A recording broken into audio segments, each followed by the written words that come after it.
Dalam surat Al-Maidah ayat 116. Wa idz qala Allahu ya Isa ibn Maryam a anta qulta lin-nasi ittakhiduni wa ummi ilahaini min dunillah. Dan ingatlah kelak tatkala Allah berkata, wahai Isa putra Maryam, yang mereka sebut Yesus putra Maria, apakah engkau yang mengatakan kepada manusia, jadikan aku dan ibuku sebagai dua sesembahan selain Allah? Maka qala Nabi sallallahu alaihi wasallam menjawab, subhanak, maha suci engkau, ma yakunu li an aqula ma laisa li bihaq, tidaklah pantas bagiku untuk mengatakan yang bukan hakku. In kuntu qultuhu faqad alimtah, kalau aku benar telah mengatakannya, tentu engkau pun mengetahuinya. Ta'lamu ma fi nafsi wala a'lamu ma fi nafsik, engkau mengetahui apa yang ada dalam diriku dan aku tidak mengetahui apa yang ada dalam dirimu. Innaka anta 'allamul ghuyub, sesungguhnya engkau yang maha mengetahui perkara-perkara gaib. Ma qultu lahum illa ma amartani bihi ani'budullaha rabbi wa rabbakum, tidaklah yang aku katakan kepada mereka kecuali yang engkau perintahkan kepadaku. Ani'budullaha rabbi wa rabbakum, wahai kaumku, wahai Bani Israel, sembahlah Allah, dialah Rabbku dan Rabb kamu, dialah Tuhanku dan Tuhanmu. Ini ajaran Nabi Isa alaihissalam yang sebenarnya kemudian diselewengkan oleh umat manusia yang tadinya pengikut Nabi Isa alaihissalam menyembah Allah jadi menyembah beliau. Oleh karena itu, di antara misi diutusnya Nabi Muhammad SAW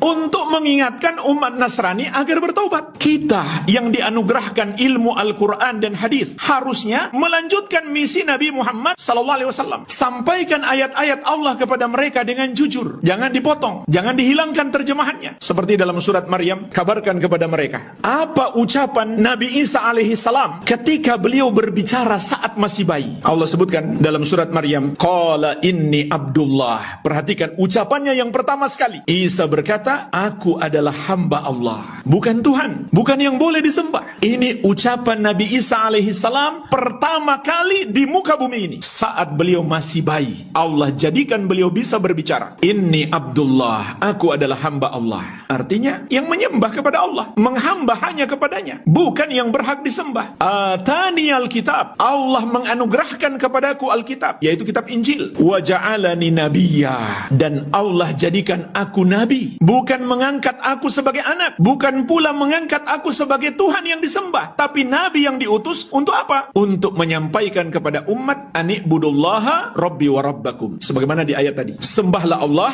dialah Tuhanku dan Tuhanmu. Wa ja'alani mubarakan aynama kuntu, dan Allah jadikan aku orang yang penuh berkah dimanapun aku berada. Para ulama salaf menafsirkan orang yang penuh berkah itu mengandung dua makna. Yang pertama, nafa'an aynama tajahtu, selalu memberi manfaat dimanapun aku berada. Yang kedua, mu'alliman lil khair, selalu mengajarkan kebaikan. Dan kebaikan yang terbesar adalah tauhid serta melarang syirik. Makanya Allah kabarkan di ayat yang lain di surat An-Nahl ayat ke-36, seluruh nabi dan rasul tugas utama mereka mengajarkan tauhid dan melarang penyembahan kepada selain Allah. Walaqad ba'atsna fi kulli ummatin rasulan, dan sungguh kami telah mengutus pada setiap umat itu seorang rasul. Setiap rasul menyerukan kepada kaumnya, ani'budullaha, sembahlah Allah, wajtanibut tagut, dan jauhilah semua yang disembah atau yang diibadahi atau yang dituhankan selain Allah subhanahu wa ta'ala. Ini artinya orang yang penuh berkah, bukan malah membenarkan agama kekufuran dan kesyirikan, bukan malah membenarkan penyembahan kepada selain Allah. Orang yang penuh berkah itu yang mengajarkan kebaikan, dan kebaikan terbesar adalah mentauhidkan Allah dan menjauhi perbuatan dosa syirik. Wa awsani bis salati waz zakati ma dumtu hayya, Allah juga mewasiatkan kepadaku untuk melakukan salat dan zakat selama aku masih hidup. Ajak itu umat Nasrani mengikuti beliau, masuk Islam, salat dan bayar zakat. Inilah yang seharusnya jemaah sekalian kita lakukan, karena ini tugas Nabi Muhammad SAW. Ayat ini diturunkan kepada beliau untuk disampaikan kepada seluruh manusia, terutama kepada umat Nasrani. Maka Allah berikan kita ilmu tentang Al-Quran, harusnya kita bersifat amanah, jujur menyampaikan, tidak peduli manusia suka atau tidak, menerima atau tidak, kita sampaikan. Itulah sebabnya jemaah sekalian, Nabi Muhammad SAW dimusuhi oleh kaumnya sendiri. Kenapa? Yang benar beliau katakan benar, yang salah beliau katakan mengatakan salah. Beliau menyalahkan, bahkan mensyirikan dan mengkafirkan perbuatan mereka menyembah kepada selain Allah. Mereka pun marah. Tapi sayang, sebagian umat beliau takut kalau orang kafir itu tersinggung jika harus menyampaikan yang berhak disembah itu hanya Allah. Nabi Isa alaihissalam gak berhak disembah. Gak enak membuat manusia tersinggung. Dan ini adalah sifatnya orang munafik. Wa minan nasi may yaqulu amanna billahi fa idza udhiya fillah ja'ala fitnatan nas ka'adzabillah. Dan di antara manusia ada orang yang berkata, kami sudah beriman kepada Allah, namun apabila dia disakiti di jalan Allah, dia jadikan gangguan manusia itu seperti azab Allah. Artinya, demi selamat dari gangguan manusia, dia tinggalkan ajaran Allah. Sekarang manusia belum tentu mengganggu dia, cuma karena khawatir manusianya tersinggung, dia nggak berani menyampaikan ayat Allah yang sebenarnya. Padahal dia hafal dengan hafalan yang sangat kuat. Ini anugerah yang Allah berikan, seharusnya kita gunakan untuk menyampaikan ajaran Allah. Juga Allah kabarkan kepada kita dakwah yang harus dikatakan oleh Nabi Muhammad SAW kepada umat Nasrani dalam surat An-Nisa ayat 171. Wala taqulu thalathah. Jangan kalian berkata Tuhan itu ada 3. Intahu khairal lakum. Berhentilah, itu lebih baik bagi kalian. Innamallahu ilahu wahid. Sesungguhnya Allah